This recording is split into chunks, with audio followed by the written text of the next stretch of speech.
Oh, okay. Hello, everyone. Adriana here. Hope you can hear me well. So, I wanted to hop on here and to discuss a very important topic, and that is how to improve your energy through sleep. This is a very common sense, but the challenge is that common sense isn't always a common practice. And that's why I want to bring up this conversation so that I can actually move on talking about the different topics, how you can improve your energy.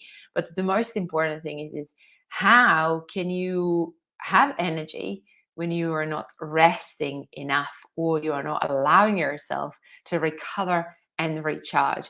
So I'm just going to try to move my Wi-Fi on the other one because it looks like that I've second. Okay, so hopefully we're okay now. So basically, I want to just to share my experience, how I was having my life 4 years ago, or maybe like 10 years ago. No, 10 years ago for like eight. Wait a second now.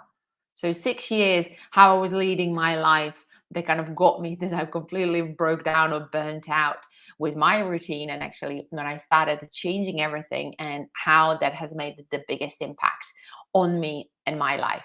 So what I was doing before, I was always like, because I was working like evenings, having like evening sessions and boot camps I was teaching at that time. So what I always used to come home and I sit on the sofa and I take my phone and I literally start scrolling. And what that was, obviously, like, my husband was sorting out the kids, so kind of the bedtime routine was sorted. But the thing is I was really getting into the habit of taking the phone and just mindlessly scrolling, probably up until midnight. So I don't know what you are doing in the evening, but I'd really like to for you to ask yourself, how are you spending your evening hours? Is that the time? Is very common that I speak with my clients, it's very common that that's their adult time or time to catch up on things or just to kind of wind down. And that's the period where I think it is what we are doing, everything that we're doing, we're just mindlessly maybe eating, watching a TV, but actually all that time that we're taking for ourselves, it's actually not benefiting us in any shape or form, except our little head that is telling us this is the time that I really need to do to catch up on adult life. So anyway, and then what was happening for me, because obviously as a parent, you can often get woken up in the middle of the night. It can be through kids. Now we've got dogs. So dog was whining, for example, last night. So I got up. I had to get up like 2 times. So what is actually interrupting your sleep? Maybe like you can ask yourself. And then before, what I was doing is I was always having my alarm on and I was always snoozing the alarm. And what was the biggest problem is that I was actually getting up in the same time when kids were getting up, which was basically causing me so much stress that I haven't even started my day and I already felt stressed out. Does that sound familiar? I'd really love to know. Let me know in the comments. How do you feel around your sleep? Do you feel you're having enough? Do you feel you're resting enough? Or do you constantly feel like you're really running on a hamster wheel? So how things have changed for me, and then I kind of later on I'm going to say that I'm very aware of how much good sleep affects me in a great way. So for example, what I started doing like 4 years ago, I kind of realized that what is actually the purpose of that evening? Me and my husband, we are both basically sitting next to each other. We're hardly ever communicating. We're both tired and shattered. So, what I made a decision for myself is that I am going to invest that evening hours, or before I was eating and scrolling, to actually go to bed. So, I know that for most of you, you would never do what I do. But I, for example, even if your cutoff point is 10 o'clock, do you think that you would be better off in comparison than when you go at midnight or at 11 o'clock? So, what I did, I actually started kind of winding down, uh, going kind of upstairs with kids and I'm reading them a story and uh, just basically going to bed after they go to sleep. So I go to bed normally like 7:30 or 9 o'clock. This is my choice. because my husband is working from home, so we have plenty of time to communicate and spend time together, and normally like weekends as well. And what has happened is that I now I kind of replace that tired evening hours into my morning, where I actually get up earlier than kids.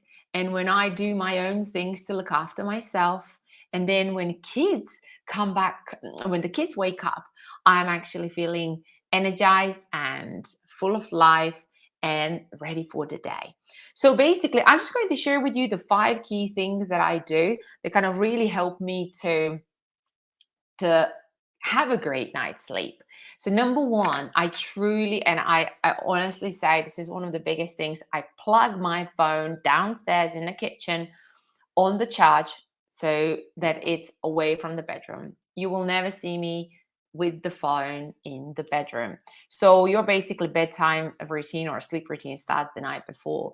So the next thing, I have a warm shower where, obviously before I go to bed, which basically helps me to just relax more. Before, what I was doing, like when my brain was kind of really busy and I had very busy and loud head.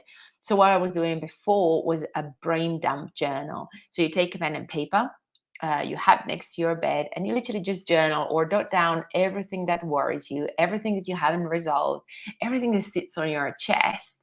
And when you close that, you put that under the bed so that it's there, it's out of your head, and now you can focus on sleep. This is the fourth thing that I do when I put my head on a pillow, and that has made a huge difference. Like how we normally, like, we just keep thinking about stuff, and oh, okay, I haven't done this, or something reminded me that I should feel guilty about or feeling ashamed about. Oh yeah, I didn't do that. So kind of like beating yourself up in a simple, a little, with a little voice or a loud voice. But what I started doing is I actually started imagining. So when I shut my eyes, I started imagining that I am on my favorite beach and it's the sunset. And I'm walking down that beach and seeing my footsteps in that sand. And I'm just imagining being there, feeling the wind, wind on my face, wind on my body, the warm temperature, and just me walking like down the beach, and the ocean is kind of coming in and out like with the waves. And that putting my mind or focusing on purpose on something that it's not like a life thing, that is more an experience, has always made me to literally switch off in a second. And that, those four things have massively impacted for me. And this is the thing that I'm just going to say. You do have to kind of get into some type of routine, especially if you want to have a better night's sleep. Because I'm just going to say to you, if you are not allowing yourself to sleep enough, that is needed for your body to recover, you will always feel like you're constantly catching up. You're constantly trying to increase your energy throughout the day. Is that even through the movement, even through the coffee, through the sugary drinks, or the type of foods that you are consuming? Like you need the chocolate, you suddenly need the boost because you're just feeling constantly lethargic all day long. I honestly cannot tell you enough. Everything starts with sleep.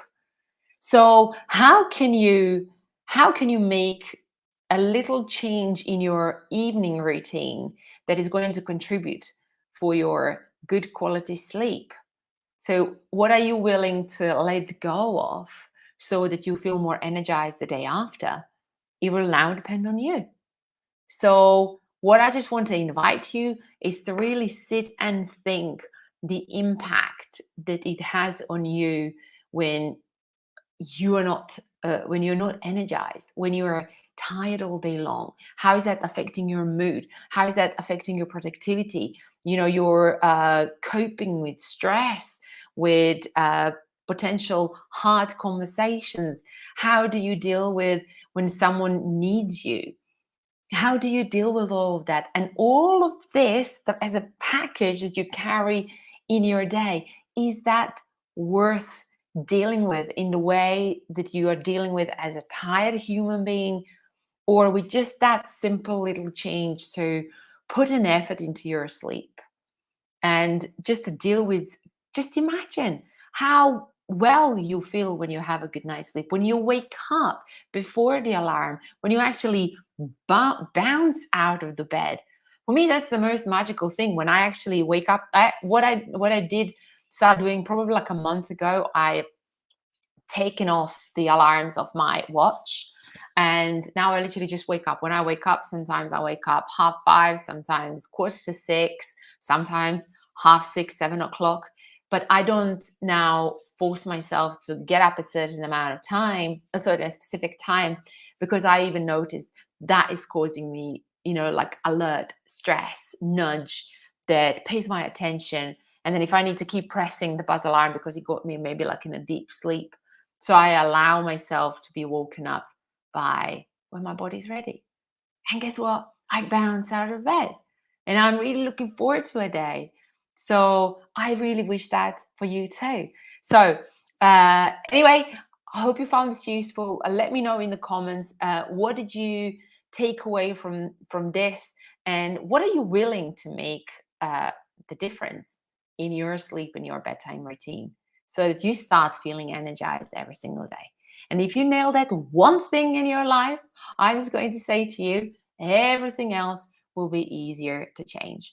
Anyway, hope you enjoyed this. Thank you so much for joining me. Sending you all lots of love and positive vibes. And I will see you soon on my another live video. Speak to you soon, and bye-bye.